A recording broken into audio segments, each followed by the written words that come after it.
اتباع دیگر اخراج نخواهد شد. افغانهای داخل ایران با این شرایط ماندگار شدند.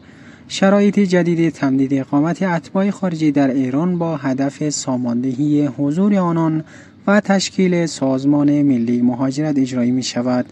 این لایحه با هدف مدیریت حضور اتباع بیگانه بر اساس نیاز کشور، جلوگیری از تجمع غیر مجاز و ایجاد نظارت دقیق بر عملکرد نهادهای مسئول تدوین شده است. نماینده یزد اظهار داشت که یکی از مزیت‌های این لایحه جرم‌انگاری و کارگیری غیرقانونی اتباع در مشاغل، قاچاق آنها، اجاره مسکن به اتباع بیگانه غیرقانونی و استفاده غیرقانونی از خدمات آنان توسط کارفرمایان است که این اقدامات در نهایت منجر به کاهش مشکلات امنیتی و اجتماعی در این حوزه خواهد شد. جوکار اظهار داشت که این لایحه علاوه بر افزایش هماهنگی میان دستگاه‌های متولی مشخص می‌کند که کشور به چه نوع خدماتی از نیروی کار اتباع خارجی نیاز دارد و به چه میزان این حضور باید مدیریت شود. همچنین اتخاذ رویکرد جدی‌تر نسبت به نظم و قانونگرایی در این حوزه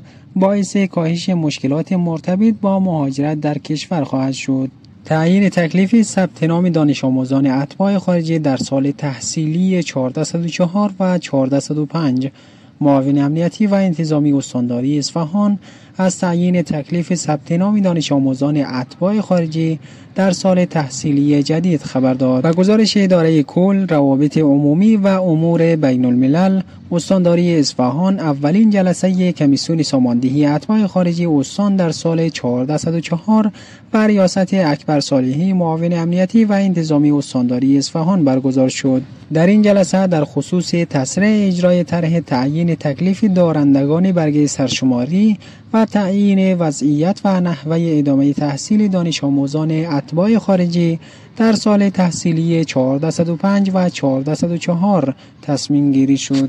همچنان سخنگوی فراجا از عزم جدی پلیس برای برخورد با حضور غیرقانونی اتباع غیرمجاز در کشور خبر داد و اعلام کرد اتباع خارجی غیرمجاز تحت هیچ شرایطی نمیتوانند در ایران باقی بمانند.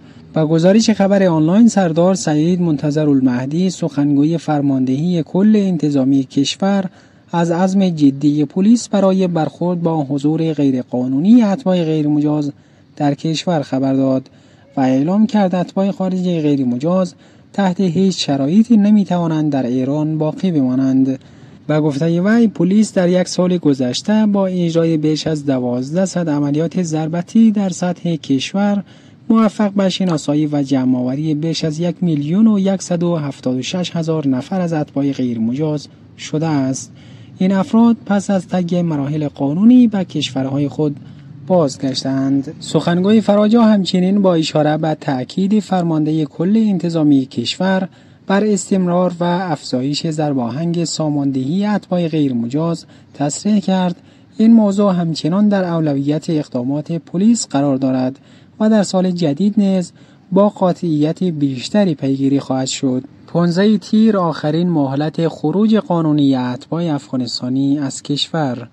اداره کل امور اتباع و مهاجرین خارجی استانداری فارس اعلام کرد کلیه اتباع افغانستانی دارای برگه بازگشت باید تا 15 تیر کشور را ترک و در صورت عدم خروج مجوز برخورد انتظامی با آنان صادر شده است. و گزارش خبرگزاری مهر اداره کل امور اتباع و مهاجرین خارجی استانداری فارس اطلاعیه‌ای در خصوص خروج اتباع افغانستانی دارای برگه مجوز بازگشت صادر کرد. بر اساس این اطلاعیه تاریخ خروج قطعی و نهایی برای تمامی دارندگان برگه بازگشت به افغانستان 15 تیر ماه 1404 تعیین شده است. بدین ترتیب کلیه اتباع افغانستانی مقیم فارس و دارنده برگه بازگشت موظف هستند تا پیش از این تاریخ کشور را ترک کنند. حضور اتباع دارای این برگ پس از 15 تیر ماه غیر قانونی تلقی می شود و مجوزهای لازم برای برخورد انتظامی صادر شده است. اداره کل امور اتباع و مهاجرین خارجی استانداری فارس ضمن تأکید بر ضرورت خروج به موقع از تمامی دارندگان برگه بازگشت خواسته است با هدف جلوگیری از ازدحام و مشکلات احتمالی ناشی از گرمای شدید تابستان در فرصت باقی مانده و در طول خرداد ماه با مراجعه به مرکز بازگشت شیراز و صورت خود معرف نسبت به خروج قانونی اقدام نمایند و از مزایای آن بهره‌مند شود. همچنین در این اطلاعیه آمده است اتباع دارای فرزند دانش آموز پس از پایان امتحانات خرداد ماه نیاز به انتظار برای دریافت کارنامه تحصیلی ندارد و می توانند از طریق اقوام و آشنایان نسبت به دریافت کارنامه اقدام کنند. در پایان تأکید شده است که دارندگان برگه باطله سرشماری باید هرچی سریعتر به دفاتر کفالت مراجعه و نسبت به دریافت برگه بازگشت به افغانستان اقدام کنند. در غیر این صورت متخلف شناخته می شود و مسئولیت عواقب احتمالی به عهده خود آنان خواهد بود. بفرمایید. مرسی، من اسمم زهرا. آقای زاکانی، سوال من در خصوص زباله‌گردهایی هست که در تهران فعالیت دارن و ساماندهیشون اینها در واقع یک لشکر خاموش از یک کشور دیگه هستن که بدون در واقع اوراق شناسایی و مدارک هویتی و بدون اینکه حالا در اینجا در واقع به صورت مجاز وارد شده باشن دارن خیلی آزادانه فعالیت میکنن، کار میکنن.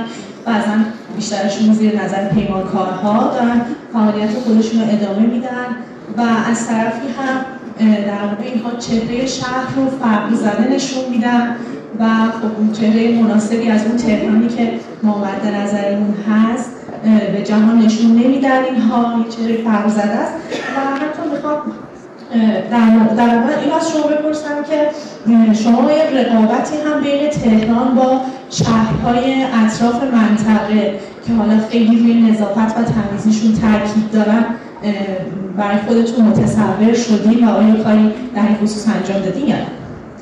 من ممنون شما هستم. ما متاسفانه از این آرزه‌ای که می‌فرمایید رنج می‌بریم. این فیلم یزدان که داره شبا پخش میشه یه بخشش هم ممکن بگه به آرزه داره اشاره میکنه و به یک نوعی داره توجه میده که ما با چه دستگاه پنهان پیدایی مواجهیم. به امر واقعی است. شما مثلا راجع به کودک خیابانی وقتی صحبت میکنی 85% اینا اتباعن. 85% اینها اتباعن که ما با بهزیستی و با دستگاه قضایی و با مجموعه مختلف دست به دست هم دادیم که اینها بخشیشون به حمدالله سامانده شدن و از اون وضعیت ناگوار در آمدیم و الان هر کجا هم باشه دنبال میکنیم. ناظر به حوزه کولیکتفی ها که هستن ما با خود پیمانکاران هر منطقه وارد صحبت شدیم. علاوه بر اینکه متولیان منطقه ما هم مسئول جمع‌آوری اینها هستند، سازمان پسماند ما هم مسئول جمع‌آوری اینها هستند. احکامی و دستگاه قضایی می‌خواستیم، بخش‌های مشکل داشتیم، بعداً به حمدالله دستگاه قضایی بسیار پرشتاب و خوب در این موضوع ورود پیدا کرد. هم وزارت دادگستری به حمدالله خوب ورود پیدا کرد، هم دستگاه قضایی ما، هم از دادگستری استان تهران و دادستانی استان تهران به بهترین وجهی ورود پیدا کرد. الان یک همکاری بسیار جدی داریم.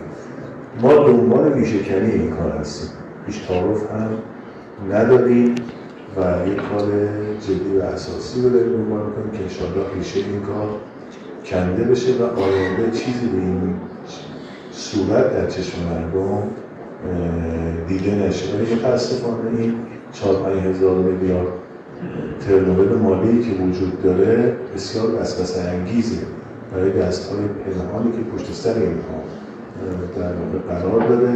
اما به هر حال هم با ریشه‌های اینها، هم با قانون‌های تجمیع اینها، هم با شرایطی که هستش ما ببین مواجه میشیم. یک اشکالی وجود داره تو برداشت از موضوع پسماند که یه احکامی هم صادر شده و دستورالعملی هم صادر شده که اشکال داشته.